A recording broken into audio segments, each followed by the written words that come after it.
My car is trying to kill me. My car is trying to kill me. Actually, two of my cars are trying to kill me. At some point, we decided to give our cars control of the gas pedal in cruise control, and then brakes, and now steering. What will it all come to? Let's take a look at that.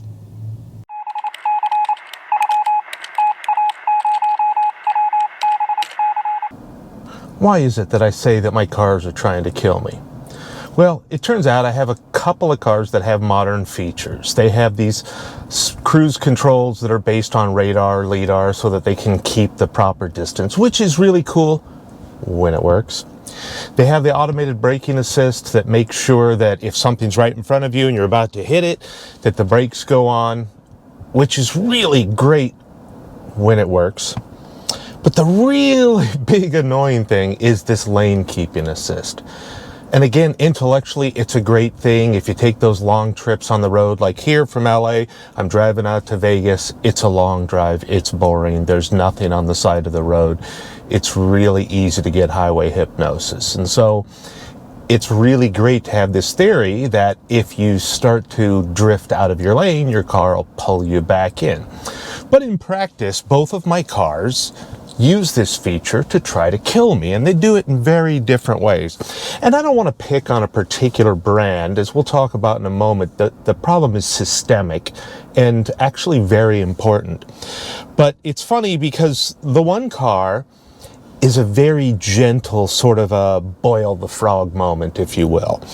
You're driving along, you've got your hands on the wheel, and it slowly tries to nudge you either toward the car on the right or toward maybe the wall on the left.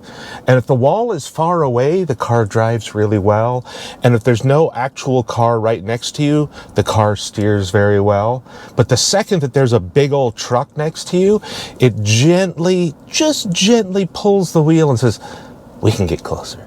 We can get closer. Just a little closer. Just a little closer," slowly trying to bring me into a collision. And the same happens if there's a wall, not with a median, but like where it's right there, right off of your left fender. Then it's, let's get a little closer, how close can we get to the wall? Now, this car, on the other hand, does a much better job at keeping track with the cruise control assist. You almost never have to interfere with it. The automatic braking tends not to panic and brake when nothing is happening. The steering seems to have a much better recognition of where on earth the lanes are. And I get, these are all complicated problems. It turns out that humans are really good seeing and computers aren't. But this car is funny because it drives along and it gives you that false sense of surety, of safety, because it's keeping track. It's keeping in the lane, and you've got your hands on the wheel just lightly, and it's making curves, and it's handling people coming in and out of the lane. And then all of a sudden it just goes, "Time to die," and it just jerks the wheel left or right. Now, I haven't yet fully understood when this is happening. It seems like 2 times where I could make some kind of correlation. There was actually like a mark in the road. It wasn't really a big pothole, but I suspect that the car is doing some sort of a pothole detection. And when you're doing 65 miles an hour down the road, it doesn't want you to fly into that pothole. But I'm not sure. Hopefully later I'll know more. And that's the point, that the computer has a hard time knowing. It's easy to go, hey, there's a thing in front of you, but it has a hard time knowing, is it slowing down? Is it speeding up? Is it maintaining distance? Where are your lanes? Sometimes the lines aren't painted well. Sometimes they're non-existent. Sometimes the lanes have moved over time, and so there's multiple sets. One's pale, one's less pale. They're almost never well painted, right? Sometimes there's a groove in the road where they originally put the lanes and then they moved the lanes over since then. So you've got a line and a line and a line, and sometimes the computer makes these funny decisions. And again, like a discolored circular spot on the road, which doesn't fool me. fools the car. And this is the problem with AI, with, computer vision, trying to get the computer to understand very quickly what is something, what is going on, including nasty things like depth perception, right? And then on top of that, like knowing what to do about it. And how hard to do about it. And again, these auto steering tend to spend a lot of time sitting at one side of the lane real tight or the other side of the lane real tight, and not right down the middle of the lane where it's safe, especially if there's a car next to me. When there's a giant semi next to me and he's hugging his lane, I should then be hugging the other side of the lane. Like these kinds of normal human responses. And the reason I bring this up is that there's this real big movement over the last few months about AI and ethics. And that's certainly a real issue, especially where AI is making decisions around, say, healthcare, loan approval, etc. It's very, very easy to create an AI system, a machine learning system, based on data that has some inherent bias or supports your bias or simply didn't take into account certain kinds of factors.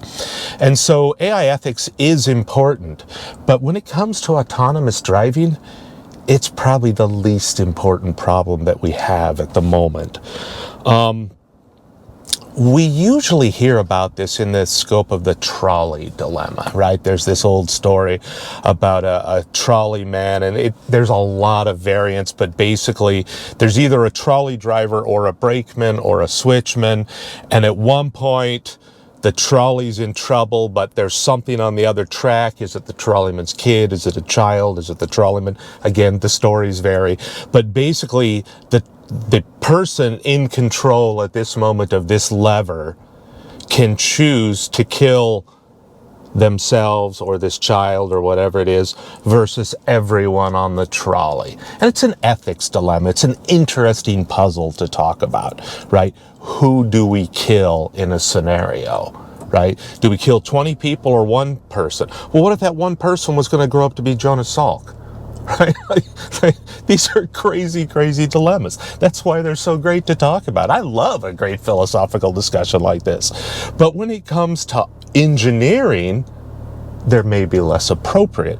And so I think about the fact that I drive back and forth to work, a pretty good LA commute every day. I've driven a lot of road trips to different places around the country. I've driven from East Coast to West Coast. I've driven all kinds of things, and I've calculated roughly in my life I've driven maybe 1 million miles. And when you think about that, in all of those times, and I've come close a few times, I've had cars stop in front of me, I've had vehicles I had to swerve around, I've had people jump out in front of my car, I've had cars jump into my lane. One time going to work, I saw a car come across the median. Did I say medium? Median.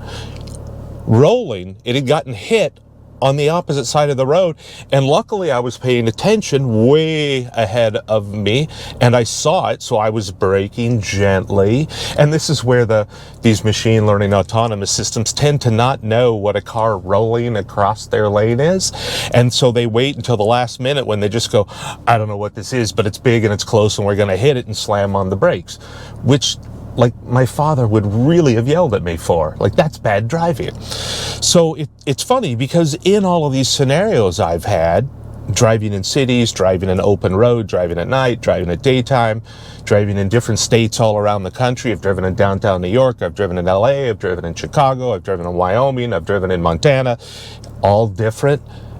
I've never yet had to make the choice who I was going to kill. And that's the point. Maybe at some point our cars will be so good that the only important choices that come down to them are who dies. But at the moment, the bigger choice is, what on earth is that in front of me, and what do I do about it? Earlier this week, NTSB released the report for autonomous collision, and they had found that it was really bad software algorithms. So we have a long way to go before we have really good autonomous driving software.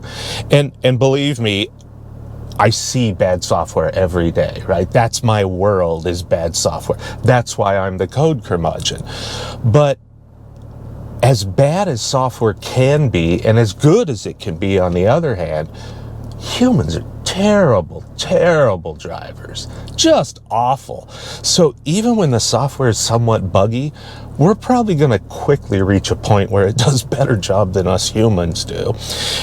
And, you know, especially eventually, like the human to machine interface is where we have problems. If the cars were all autonomous and there were no pedestrians and no bicycles, etc., this problem would be easy, right? The problem is hard, and that's my point, that worrying about AI ethics is really, really fun. I think about my cars trying to steer into a truck next to me, and the obvious conclusion is that the car has decided that an accident is inevitable. The truck is big and probably full of something valuable, and I'm one dude in a little car. So maybe this was an ethical choice. Maybe the car decided that I was less valuable than the big truck next to me. It was programmed by somebody who has shipping lines, and they recognized that it's better not to hit big trucks, or maybe a big truck would cause a big accident or something. I don't know. But that's my point, that autonomous driving is exciting. We are slowly getting there. AI ethics is important, but AI ethics is not the problem that we're worried about in autonomous driving right now. It's much more important in the areas where AIs are making decisions about our financial decisions, our health decisions, etc. So let me know what you think in the comments. Thumbs up if you like the video, subscribe if you want to see more, and thanks for watching.